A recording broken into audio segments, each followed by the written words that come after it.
Well, welcome again to another just launched video from Stuart Boatworks.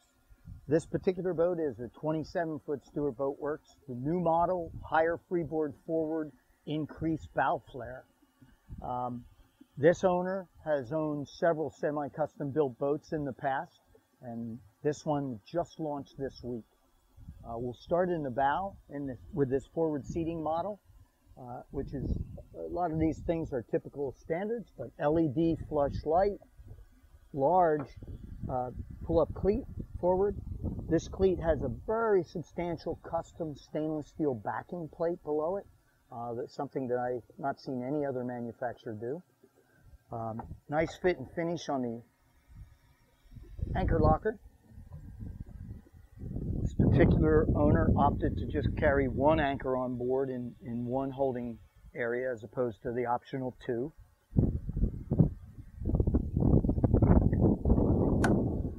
As we move aft, we come to the forward seating, which is integrated into the deck mold. He's opted to have the cushions developed in this manner so it's easy to get to the gem latch to access. This locker goes all the way around and down to this side, so there's no stopping point. All nice fit and finish, nicely secured, latch down. Same on the port side. Substantial storage.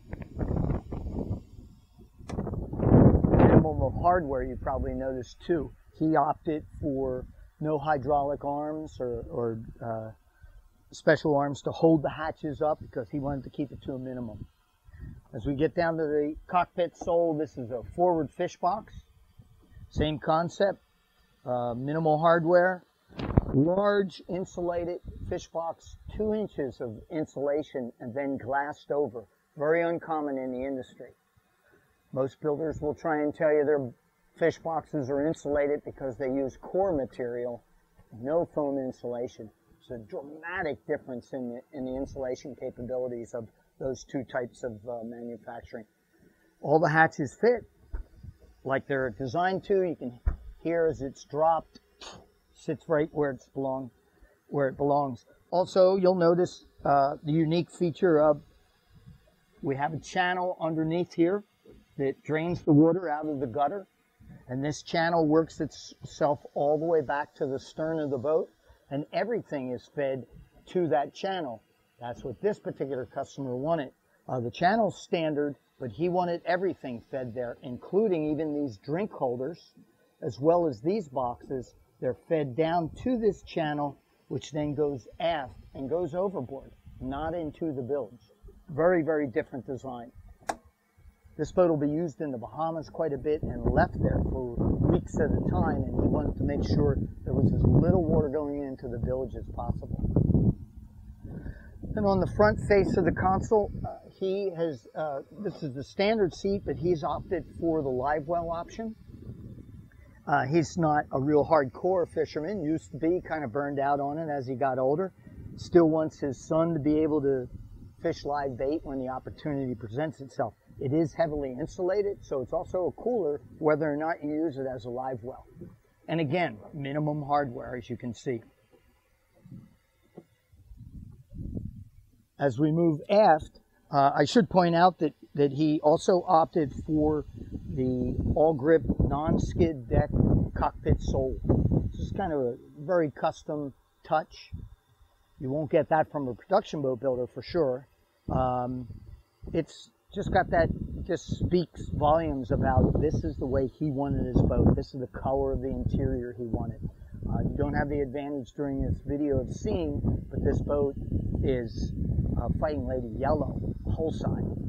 So it's quite a Bahamian color combination, if you will. As you work aft, we get to the console with exceptional access to the console. 3 AGM batteries, and also what is standard on the Stuart Boatworks now is the C-Zone electronics, C-Zone electrical system. It's a very advanced system that ties all the electrical components together and is very easy to service and very intuitive in the manner in which it works. Also, as you step down, there's an option for a head, which he chose not to have, as you can see. As we move after the console, this is fairly common layout. He opted for two 12-inch screens here, Garmin 7612s, with Fusion stereo, Suzuki digital gauges for the Suzuki 200s, and then the C-Zone switch panel. So everything that's here on the switch panel can also be operated off of either one of the Garmins. And that's the integrated aspect of the system. He also has a Garmin Autopilot, and also with the Suzuki, the troll mode option, where you can raise and lower the trolling RPMs on the motors. Nice Edson wheel with knob, which is also an option, but most of our consumers love that option on this boat. What you feel is the experience you have when you're running the boat. And when you feel that Edson wheel and that nice finger grip on the bottom side, it just speaks volumes about the quality of the overall construction of the boat. In here is access to the wiring relative to all the electronics, the C-Zone system, and this customer opted to put his VHF down here, which is kind of neat. It's out of the way. He doesn't hardcore fish, so he's not on the VHF all day long. This is where he chose to have it put. This, of course, lifts up, slides out for complete service purposes, but easy access bifold.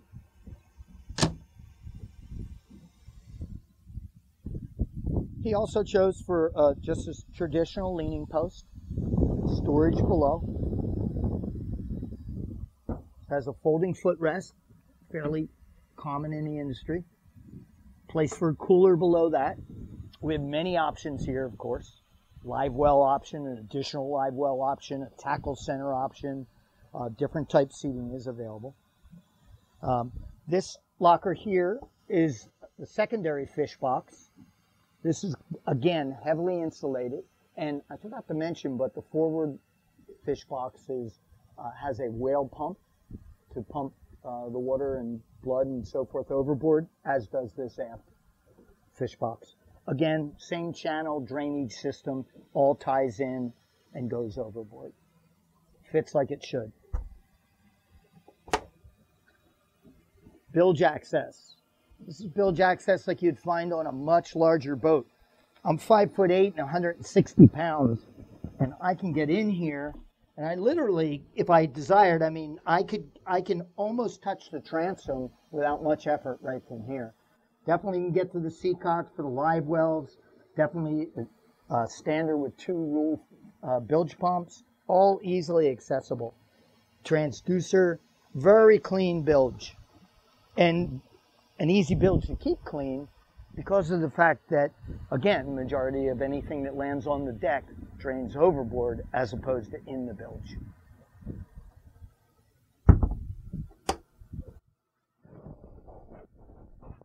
As you work down the sides, you'll see substantial lockers, port and starboard. These you can opt to equip these any ways you like. This customer opted to have rod lockers built in. So there's the rod tips, the butts go down towards the stern, and it allows you to store 4 rods per side, as long as you want. If you're a fly fisherman, you can stow 9-foot fly rods below. We have guys that spear fish, things of that nature. They can put their spear guns down there. It's quite adaptable to however you want to have it finished out. Multiple rod holders throughout the boat with no fasteners. It's just that clean look. And then as we get aft to the power package on this boat, maximum is twin 300s, but this boat is powered with twin 200 4-cylinder, 4-stroke Suzukis. Extremely quiet, as you can hear. Very fuel efficient, and it will push this 27-foot boat in the 50-mile-an-hour range wide open. I don't have the exact specs, but we will be doing a performance report on this boat once we have some time to spend with it on the water. Last but not least, I don't want to overlook the hardtop because this is a work of art. It's referred to in the industry as a surfboard hardtop. You'll see no seams on the top. You'll see no joiners on the top. Everything is clean and flush, and that, again, that's that custom look that Stuart Boat Works can offer you that most manufacturers can't. So thanks for taking a look at this boat, and we look forward to talking to you about possibly building a boat for you. Thanks again.